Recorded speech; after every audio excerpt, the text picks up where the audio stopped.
Welcome to the Beyond Pink podcast, a podcast where we discuss topics of health and wellness with industry experts. This podcast is available to our monthly donors 1 month early for any level of donation. Monthly donors will be emailed a link to listen once it is available. We then release the episodes 1 month later on all platforms. As we progress in this project, we will be asking for topic and guest ideas from our monthly donors as well. If you would like to become a monthly donor, visit our website at beyondpink.net, click on the Donate tab, and select to have your donation occur monthly. Now, enjoy this month's episode.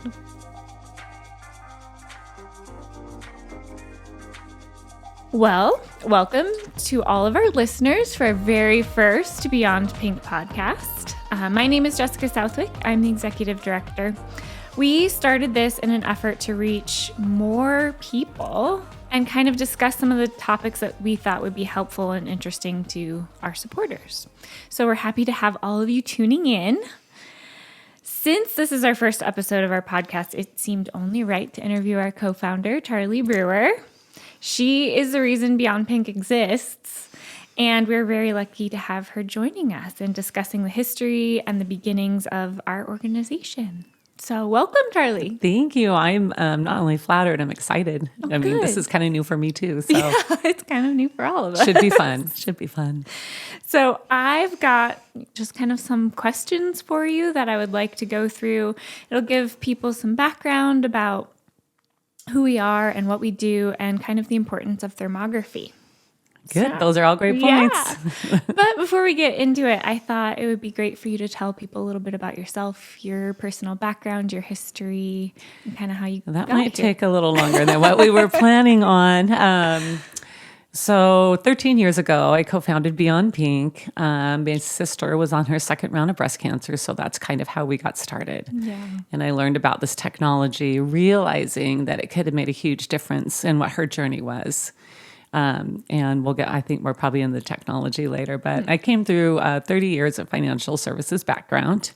So when we launched Beyond Pink, I had a fairly good idea of how to keep it going, but it took community support. So we called it boots on the ground and feet on the meat. And that is how we built it. It's just person by person in this community built that support around Beyond Pink. And that's how we got started. That's amazing.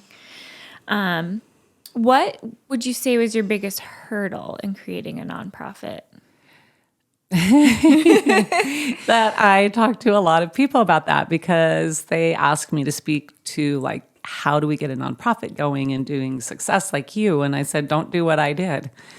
We had no plan. So the biggest hurdle is getting your plan down, getting your board of directors to start before you start.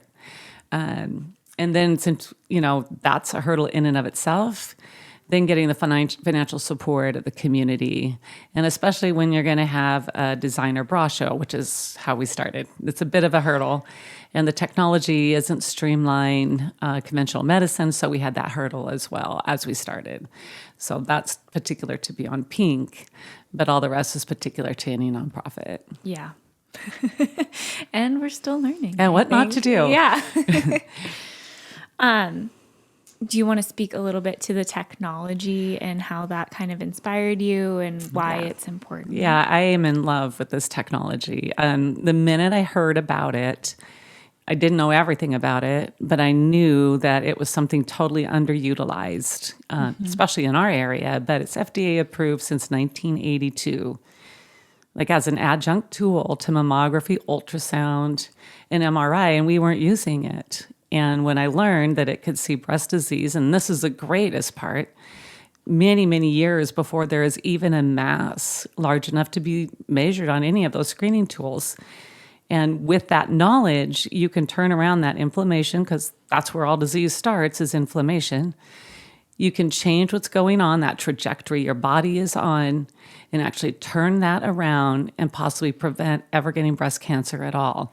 I mean, is that not the coolest technology there ever was? Yeah, it really I is. was on fire about it the minute I learned about it, and a little mad that we hadn't heard about it. But then the mission became now we have to push that out there because women need this. And like my sister, she is well now, but we easily could have lost her, and many have been lost. If we utilize this, I can only imagine how many lives we've actually saved.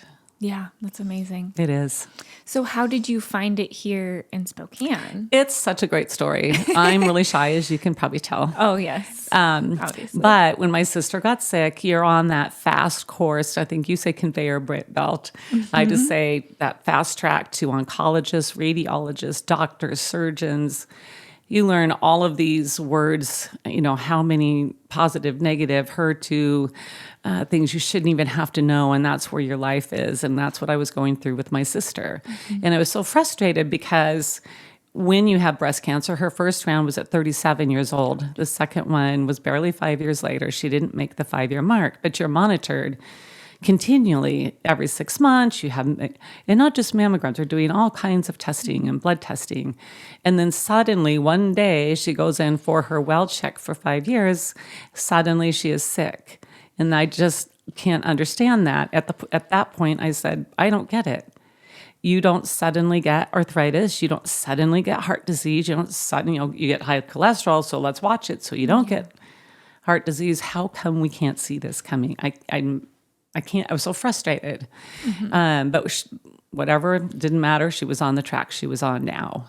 I started looking into foreign countries' medicine because I think a lot of the European countries seem to be more proactive. They are actually healthcare, not sick care. And they're preventative in nature. So I started Googling everything I could in foreign countries, and I came up with some, but then I ran into an article that was written by a woman who lived here locally. And that time, her name was Carla Porter. It's Carla Watkins now. She actually wrote that article about thermography, and I said, oh my gosh, this is exactly what I'm looking for. Like, why do we not have this? Things were busy, but about 2 weeks later, I ran into her at a networking event. I saw her name tag, and I'm like, oh my gosh, Carla Porter, I love you. I mean, I love what you're doing. And she, I think, covered her name tag. I kind of freaked her out a little bit because she's quiet, much quieter than I. And I'm just, full steam ahead. So we got together and we met. We had both lost our moms. We'd both recently lost our fathers. We had a lot in common. And so we set out to make a big difference. And I learned a lot more about thermal imaging at that point in time. But that's what started us down the path. And then we decided we needed funds. So she said, well, maybe you'll do a fundraiser. And I said, sure. How hard could that be? And 11 weeks later, we had our first fundraiser. Wow. So, yeah. And we made money. Oh, it was amazing. That is amazing. Do you want to kind of briefly talk about the process and how our grants work? And sure. What that money's the money that we raise, how it's kind of used? Yes, that's actually a great question because we are, again, so supported by our sponsors and the people who donate to our silent auction and our live auction items. And I want them to know that we are really good stewards of their money and of what they believe we should be doing in the community. So 100% of our net proceeds. Now, we do have bills, and Jessica has to pay them. Yes, we do. To be in good standing there as well. But the net proceeds, everything else goes back into community for grants. And those grants you can apply for on our website, beyondpink.net, and under the grant tab. But that covers your thermal imaging, your clinical breast exam, which is a Mammacare-based clinical breast exam based on Braille. It's millimeter by millimeter, and it's a grid from here to here. You've never had as comprehensive of a breast exam as this is. We cover that. We send it for interpretation to a thermologist, like a radiologist. We cover that, and then we cover a 30-minute follow-up with one of our providers to tell you what to do about what those results say.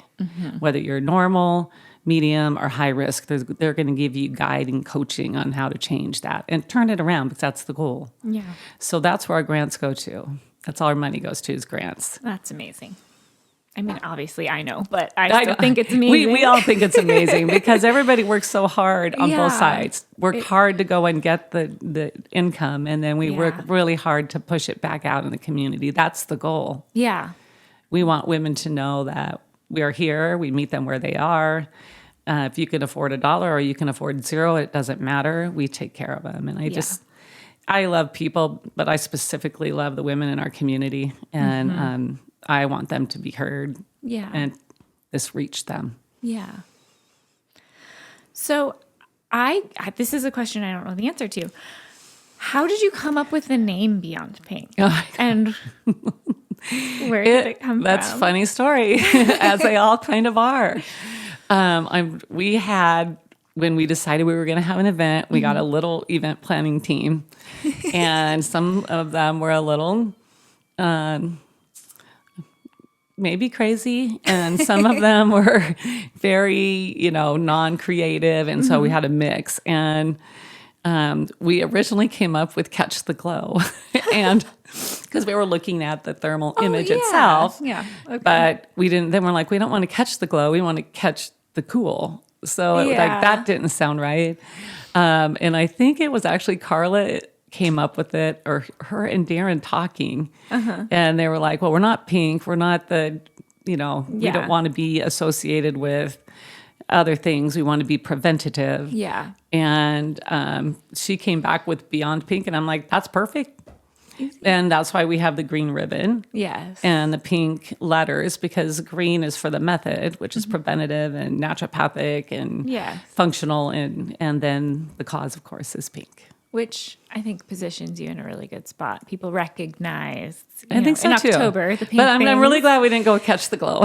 Yeah, that's not as catchy. And then we came up with you might not ask this, but the logo. Yeah. So we had a local artist, Chelsea Stillman was her name. I think she's since got married. Drew a beautiful sketch of a woman who had one hand up and one on her hip. And we're like, can you make that other arm like up, because that's how you sit when you have your thermogram. And so she did. And I think that's hanging in your... Yep, it's in my office. The OG is hanging in the office that she created for us, and that's where our logo started. That's amazing. It's a kind of cool story. And that it still is. That's her drawing, yes. I don't think that will ever We've change. turned it pink and a couple other things and some marketing, but it's a cool story because the beginnings are, if all that concrete doesn't get laid in place and everybody helps out, then suddenly you're like, well, how did we even get here? But we have a great story. Yeah, and it's been a very long, successful story, so it's amazing. It has been. Sometimes short. And sometimes long. Sometimes it seems like yesterday, and sometimes I'm like, phew. Yeah, I feel that. Yeah, I know you do. I love that I know how you're feeling. And I love that you're there and I can do this. Exactly. That's the goal, right? That was the goal. Yeah. So if you could have people take away just one quick, really important fact about thermography, what would you want them to know and understand? One. or a blurb, or your 30-minute or 30-second pitch. I kind of ran into a gal the other day that we had interaction with, you and I, and she's like, I'm like, I haven't seen you do your thermogram. And she's like, I'm trying to get my friend, she's already had breast cancer and she doesn't really want to know. And to that, all as a group whole thing, one, if you've previously had breast cancer, you do have a small propensity for it to come back. I know that from my sister. Yeah. I do know also from my sister that had we seen it coming, that outcome would have been different. Mm-hmm. There's a lot you can do to change what's going on and turn that around. So one, and if you had augmentation, reduction, deconstruction with reconstruction or without, thermal imaging sees right through all that scar tissue. It doesn't stop it. It's measuring the heat signature that comes to the top of the skin. I want people to know that you're a candidate. If you're 20 and over, you're a candidate. It isn't a one and done. Yeah. you're always a candidate. This is regular maintenance because your body changes molecularly all the time. Yeah. So I'd want people to know that, and I'd want people to know the ease, that there's no radiation or compression. There's nothing that will hurt you, and it will educate you. We had a prominent member of our community who had the BRCA gene, always just waiting for the shoe to fall and be sick. And once we actually got this introduced to her, it was like freeing because you don't have to sit and wait to be sick. Yeah. So the technology is much different than a mammogram, which the sole job and purpose of a mammogram is to find out you're sick. Yeah. Our sole wish, hope, dream, and cause is to get to you before there's a mass so that we can turn it around. Yeah. And unfortunately, people don't really know about it. They don't know, and I don't know that they see it as proactive as it is, because it is well care, it is health care. And, most people who have been through breast cancer, if you ask them if you had this tool or if you knew about it, would you have used it? And they're like, oh, heck yeah. Yeah. Because of what the outcomes are. We see it. We have it in our data and in our history.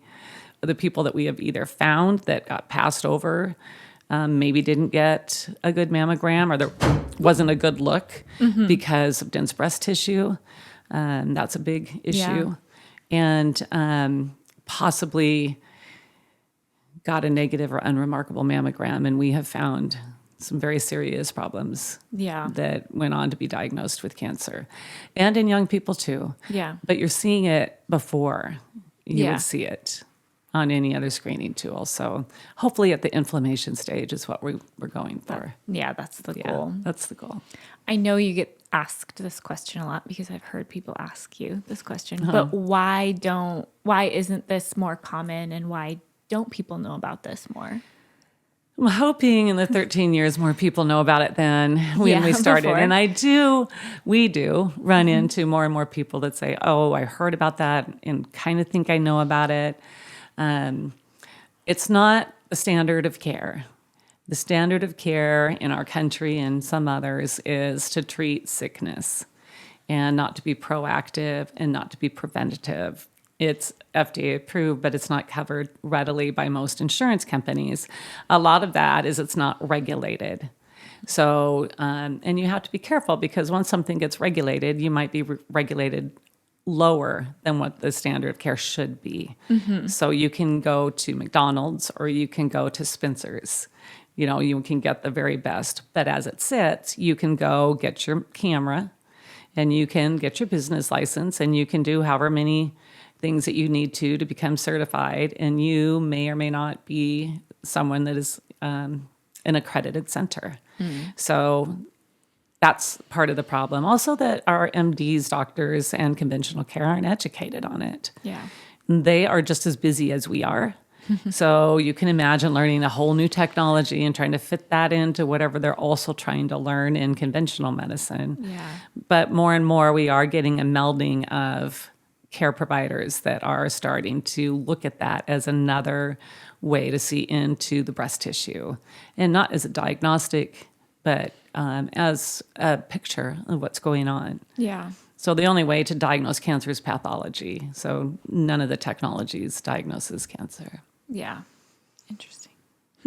It's unfortunate. Because and there's 20 more minutes I could do on that one, but it is unfortunate. Yeah. But I mean, I want to note that an accredited center will always have color and grayscale images. That's super important. Yeah. If you're looking outside of this area, and we have 2 here, but if you're looking outside this area and maybe even an area we don't cover, but a center should be able to give you grayscale, black and white and gray, and color images.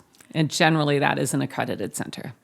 Are there specific accreditations that people should look for, like organizations that kind of support that? IATC, and you can go and look. You can Google accredited centers, and if anybody has any questions on that, I can send a link. Yeah. And I'll give it to you. They can send it on the info at beyondpink.net. Yeah. Yeah. Perfect. Because we can get them a link rather than me tell you all of them. Yeah. And you try to remember them all. Yes, that is a good point. Yeah. What's a common misconception about breast cancer that you hear a lot that you would like people to understand? That you only get it if you have family history. That's a big one. Which, 85% of the breast cancers have no family history. I mean, certainly family history is indicative and it's a factor on you personally if you do have family history. But we have a lot of women that don't worry about this or any, this starts at age 20, but no worries, I don't have any in my family. And that's just not the fact anymore. It's our environment and everything around us and what we've put on our bodies since we were born, all the chemicals we've been around, that's a way bigger factor than family history. And so that's a big misconception. And I try to bust that every chance I have because I don't want women feeling confident that they don't need to worry about screening. And yet 85% of the women didn't have family history. So that's one of the biggest. Yeah. There's a few more, but that's the big one. Yeah, I think. Or I can't get it until I'm 40. Yeah, that's true. We have had high-risk thermograms that had led to a cancer diagnosis in women in their 20s and 30s, many of them. So just don't think you're exempt and protect yourself. And then, because we all want to live a long, healthy life and be there for the people we love. And the way to do that is be preventative. Yeah. And people get a false sense of security maybe with their age and their families. Yeah, until the rug is ripped out from under you. And then suddenly, that wasn't a great place to be. But we do have a lot of moms bringing their daughters too. Yeah, I noticed that. When they hear about that, we had a campaign for quite a few years called Save Our Daughters. And it was a super focus for us to talk to the moms in their 40s because their daughters are in 50s and 60s, but their daughters are hitting their 20s and their 30s. And if we can get mom on board, because the young people are invincible. I was when I was 20 and 30. Nothing was ever going to happen to me. But our environment's different now. We have a toxic world. And so that Save the Daughters campaign brought in a lot of mom and daughter grant applications, which I love to see. Yeah, that's fantastic. Yeah, it when is. They make it like almost two back to back. You love them enough, right? You do it for yourself. You don't do it for yourself because women are horrible. They won't and I'm look right at you because you take care of yourself. But I know that sweet baby and your sweet husband are going to take top priority in most things in your life. And most women are that way. Yeah. And a lot of women, that means their budget. And so and time. So they don't have time. This takes an hour, ladies, an hour. And they don't want to use budget on themselves. But you're not doing it for you. You're doing it for the loss of you. Yeah. If you imagine their world without you, now you should be motivated. Exactly. Yeah. And we'll pay for it. Exactly. You don't have to worry about the budget part. Right. All you need to do is wiggle an hour out of the world. Yeah. I mean, I'll come get you. I'll pick you up and take you there. You email me, charlie@beyondpink.net. I will come get you if you need a ride. And I know she will. I will. I need a little lead time, but yeah. I mean, there are some people where gas is an issue trying to, in this environment that we're in. And if it's like, or your car doesn't run, I will come get you and I will get you to your appointment. I'll wait and I'll bring you back home. Yep. So I can only do like a few a day. We're full service. If that's what's stopping you, if that's the only thing stopping you. Yeah. I just want to take away every obstacle so that every woman will actually invest in themselves and their family. That's something that comes up a lot when talking to people in the communities. I don't have the time or, I have to take care of my kids. I have to take care of my family. But who's going to take care of them if you're not here? Exactly. And that's a hard statement. I know it. I deliver hard messages because I want it to make sense to you. Yeah. It's super easy. Don't worry. They'll make time, without you. So yeah, it's that important. It is very important. Yeah. We have, more than, over 50,000 women that die each year from this. So it's unacceptable. Frankly. And changeable. Yes, it is.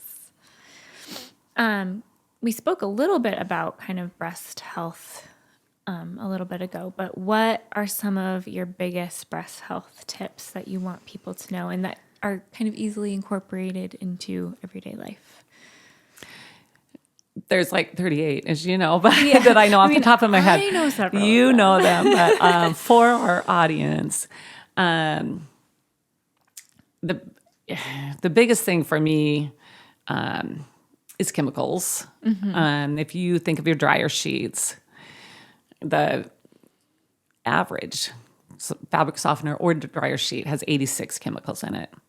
And chemicals are creating false estrogen in your body, and we're putting them on their kiddos from the time they're little. And sure, they smell good, but where do you think all those chemicals are going? Right into the skin, right into their system. And I believe a lot of that chemical in the house is why we're getting such young people with high-risk oral cancer diagnoses.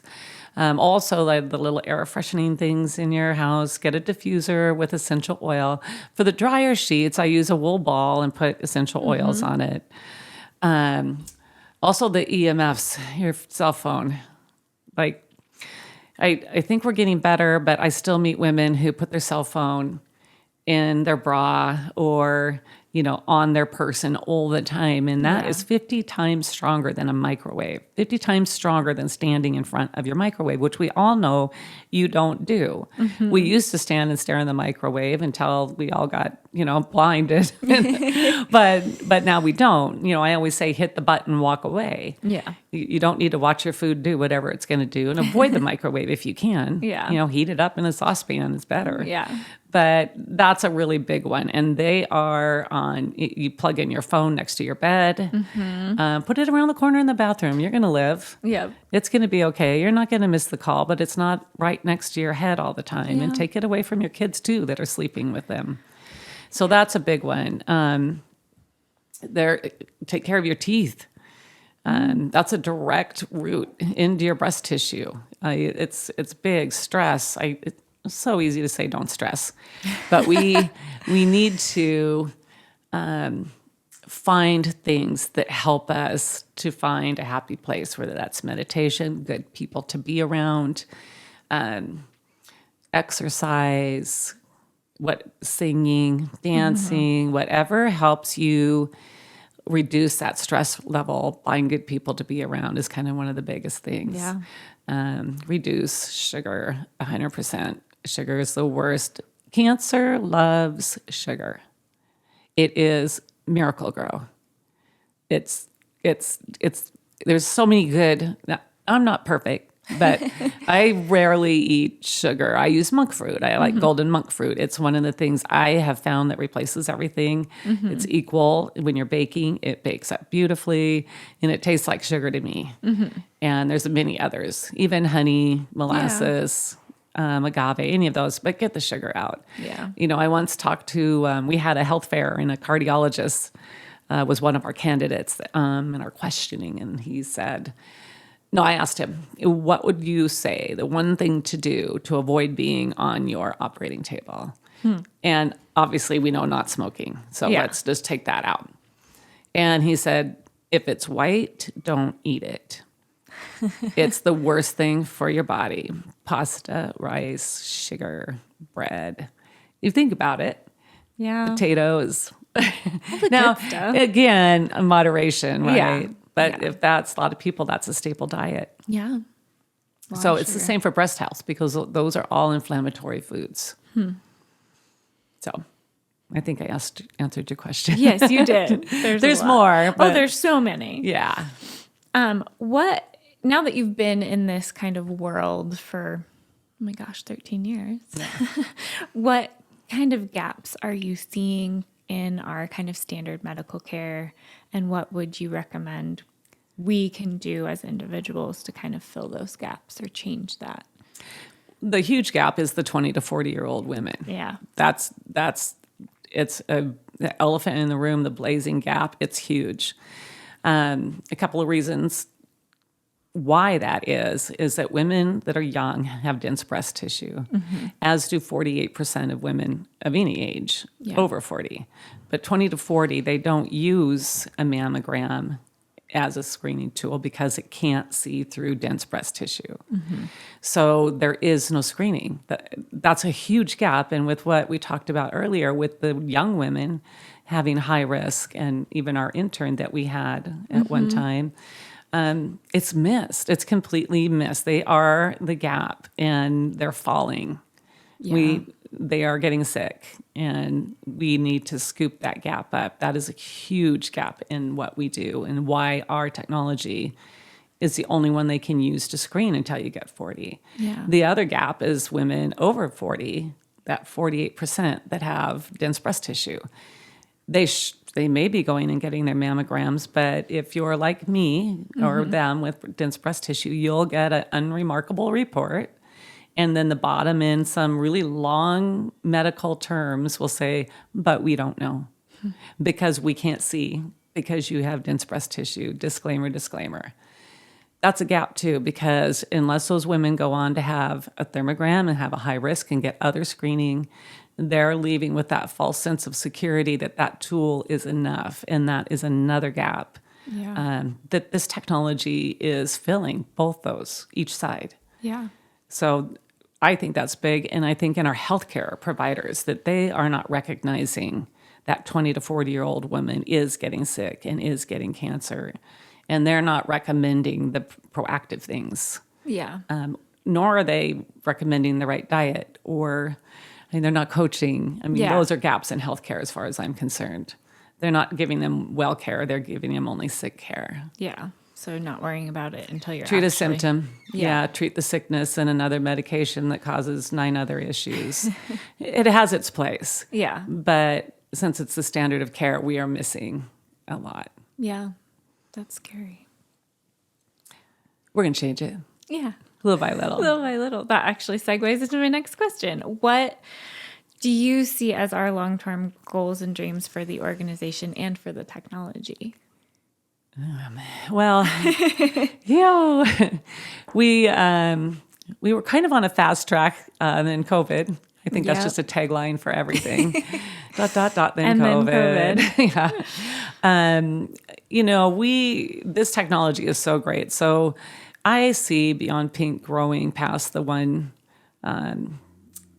our one facility, our office that we have, having multiple places. Right now we serve that hour and a half, 90-minute radius of Spokane because that's how our funds come to us. That's who's supporting us, and we want to put it right back in this community. But we have communities waiting for energy and staff and people for us to be able to reach into their communities. Missoula is one, Denver is one, a place in California is one, and Oregon has now been in touch with me. But I see this technology, there's a lot of places that is starting to grow. And I see the more we do this and the more of us there are, not necessarily Beyond Pink, but people with this mission and vision, the more people we're going to save. And I would like us to be at the spearheaded point of that and be able to grow ourselves into a facility that has ancillary products that all combine with our outlook, well care.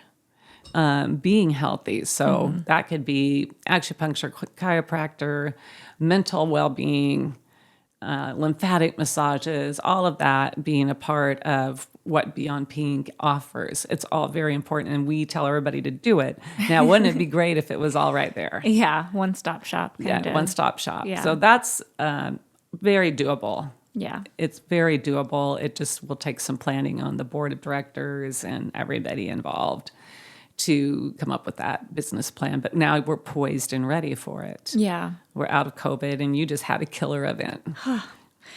I feel like I'm still recovering. I think you are. I think you are. It was a good one. But it was good, and it was a good fundraiser, and it gives us latitude to start planning on that. And yeah. Congratulations, by the way. Thank you. It was a big number. It was fun to get to announce that. It was fun to sit there with my jaw on the floor all night. What just happened? I said that a lot. I did too. It was something. Yeah. I'm glad for videos because you can go back and relive it. Yeah, as those are trickling in, it's been fun. To see it. See it from other people's perspectives too. Yeah. And Last year I went back and watched the whole thing. oh yeah. After everything had calmed down, because there's so much I didn't see. Oh yeah. You're so busy. You can't be in more than one place at one time. And you're usually the heat-seeking missile. So. Yeah. People walking up to me that I don't know. Right. Who know my name and all right, hi. No, I'm Stacy. You have me mixed up with someone. Yeah. I just had one more question. So what do you want people to know and remember about Beyond Pink as an organization? Because I think personally in my role now, I think a lot of people know our event and know about kind of the fun, exciting, high energy thing that we do, but they might not have that really good takeaway about who we are as an organization. Yeah, that who we are and what we do. Yeah, exactly. Yes. Well, we are first and foremost a nonprofit for the community. Mm-hmm. So I want people to take away the fact that we are here for them, but I also want them to understand that we have opportunities to come and educate them, the people they work with, their networking groups, their family, their wellness program at work. They might not realize that we're more than fun. We are educators, and it is one of my very favorite things to do because in a room, I just did a room of about 50 people, and I know statistically with our statistics up till now that we saved 3 people. So that is something people don't know. We are out there doing this because we love this community and we save lives. And we probably have saved the life of somebody you know or love. Mm-hmm. And the hard part is we'll never know how many lives we saved. Yeah. Because they didn't get sick. Exactly. And I think that people need to realize that's what happens with this technology. And to understand we are a lot of fun, but we also have an educational, uplifting luncheon that we have mid-spring. And we are more than one-dimensional. Yeah. We are out in the community. And we also love the support of all the little fundraisers that everybody does for us. Yeah. But we're here for you. Yeah. We're here for you. We saved ourselves, but now we want to save you. And I think people need to understand the number one passion why we do this is to save you. Exactly. And your family. So, yes, we're fun. Yes. But cancer doesn't quit, and so we are not going to either. And it's my lifeblood. Yes. That's kind of all I had. Is there anything else that you wanted to talk about that maybe I didn't ask? Yeah, what are your thoughts? Oh. Well, I talked about it at the event, but coming from walking through a parent having breast cancer and then seeing, she had the best possible outcome. They caught it early. The lumpectomy was successful. She didn't need to do chemo. She was able to, kind of get through with radiation and was able to do the 5-year, kind of checkups and was safe and fine and has been fine for years. So honestly, best possible scenario for a bad thing. But I often wonder if we had known about this and she was implementing this years ago, if something would have been different, especially since she also had a sister who had breast cancer. And it's kind of that what if, and I don't want anyone else to go through that. Yeah. It's not fun. It's as hard on, I think, their loved ones as it is on the person who's actually going through treatment and going through all the scary doctor's appointments and all of that. I agree. Because you're helpless. You can't do anything. It's like you've said, you're on a fast track or a conveyor belt. There's no stopping. There's just a prescribed trajectory, and that's it. You don't get a say. You don't. Yeah, and if you do, it's trouble. Yeah, exactly. Yeah. I get that question, the difference between the mammogram and thermogram a lot. And something I would just circle back and say about that is they're two different technologies. A thermography is function, and a mammography is structure. So in physiology, the function changes first. So inflammation starts. You get a separate little blood supply that goes to that inflammation because your body's smart. It creates a heat signature, a molecular change, and that raises to the top of the skin, and that is what we're measuring. So function, physiology, always 110% of the time happens first. Yeah. Mammogram, the horse is out of the barn. Yeah. And that's the easiest way to put it. Yeah. Both have their place. Exactly. But yeah, if we could keep the horse in the barn, wouldn't that be awesome? Yeah. And I wondered, like my sister saying, Yeah, exactly. Yeah. It's that what if. had I known. And I was mad. Like, Yeah. You trust your doctors and your healthcare providers to give you all of the information. who are doing the best they can. Absolutely. Yeah, but they don't know everything. And now our No. job is to educate them as well. Yeah, exactly. And I think our recipients do a great job of educating their providers. Absolutely. They're getting really, taking charge of their health. And Yeah. I love this generation that is very strong-minded in that way. I that's like true. it. I love it. I mean, the rest of us were like, we're fighting with them. Like, I'm going to have a thermogram. You don't need it. Yeah. Yeah, well, tell that to my sister or my... Yeah. Right, we all have a story. We all have someone Exactly. that we know or love, or very few people have escaped this disease completely. That's true. Yeah. 7 degrees of separation for sure applies. Yeah. I think that's something that I've taken away in this role for as long as it's been, is our recipients are probably our biggest advocates. Anytime you get to talk to someone about their experience, they get really passionate, and they've really taken the time to understand their results and read their full report. And that kind of amazes me, even as much as I've already heard it. It's shocking. Well, and it also ignites you again on those hard days. I know. Oh, yeah, absolutely. You're like, okay, it makes a difference what I'm doing. It's hard work. Yeah. Knowing that someone took away the important part and they really want to make changes and be better and be healthy.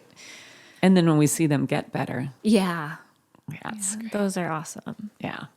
And so honestly, I think the best thing we can do is have our grant recipients Right. out in the community talking and absolutely. advocating for And I know us. both of our thermography businesses do a good job educating our recipients. Yeah. So they're both very knowledgeable, and I think that helps too, not just what we say, but it follows all the way through their exam. And they're given a lot more information and, getting an understanding and taking a look at. I mean, you see, when you meet with the provider, you see your images. When you meet with a provider and you had a mammogram, or you don't see it. They just say, man, here's your letter. You don't get to see it. Yeah. And when you see what's going on in your body, we've seen people to completely change their health and their lifestyle around. Yeah. They'll, do all those things, not use plastic, stop eating 100% beef. Just, make those changes, and it ignites them to go like, oh my gosh, you have them in your video, your testimonial. Yeah. Like, if I wouldn't have did this, I changed this, and now I'm better. I love that part too, because we're making them well all across their health, not just breast health. Yeah, exactly. So, And it's an empowering feeling. It's nice to know that you're making someone feel like they have control over the situation, instead of saying like, hey, you're sick, so here's what you need to do next. right. Yeah. There's tangible things that they can do and And they can change. see it make a difference. Their next thermogram might be just a little bit better. And then they're like, I'm going to lose that extra 30 pounds. Yeah. Okay. Keep exercising. I'm going to keep exercising. I mean, exercise is great, even if you just walk. Yeah, exactly. It's wonderful. You don't have to be a athletic, boxer or anything like that. I mean, you can just get out and walk. It's good for your mental health too. Yeah, absolutely. Yeah. Well, thank you. Oh, thanks for having me. Yeah. I hope some of that's helpful. It definitely, It's all good information. I have like several more hours. No. How much time do we have? I can go on, but I think we covered on. some really great points. I think, making it digestible is the best. Yeah. The best thing for people. And try to make it simple. Yeah. Anyway. It can get it, you can overcomplicate anything, but get your thermogram, find out where you are on the risk level. Yeah. And do what the providers say when you Yes. get to the other side and get to your appointment, because they really want to get you well. Yeah. And we don't see very many perfects. So everybody's got room to improve. Yeah. I mean, I think maybe 20 a year, if that. What do you think? Honestly, I think I've only in the year and a half that I've been here, I think I've seen 3 that were like, oh, that's ideal. Oh, ideal. Yeah. Yeah. The example that we have of Right. I know a couple of them personally, and they work pretty hard. Yeah. It's not by accident. No, it isn't. on purpose. It's by intention. Yeah. But it shows that it works. Yeah, and one of them exactly. is one of our providers. And so I love that she eats, drinks, breathes exactly what we're talking about. So anyway, I hope it's simple and everybody takes the 1 minute to fill out the grant. Beyondpink.net grant tab. Yep. It says apply. So easy. Go pull it down, click grant, and it's not even 5 minutes. And don't let grant scare you, and don't think because of any kind of income that you have that you won't qualify. You will qualify. Absolutely. We want you to have the grant. Even if you make money, most people don't have disposable income. Yeah. And we all know it. Everybody took hits and everybody's trying to survive this inflation. That's why we are here. Exactly. So I think I have no more tips. Perfect. We'll end on that. Yes, that's a good way to end it. Great. Awesome.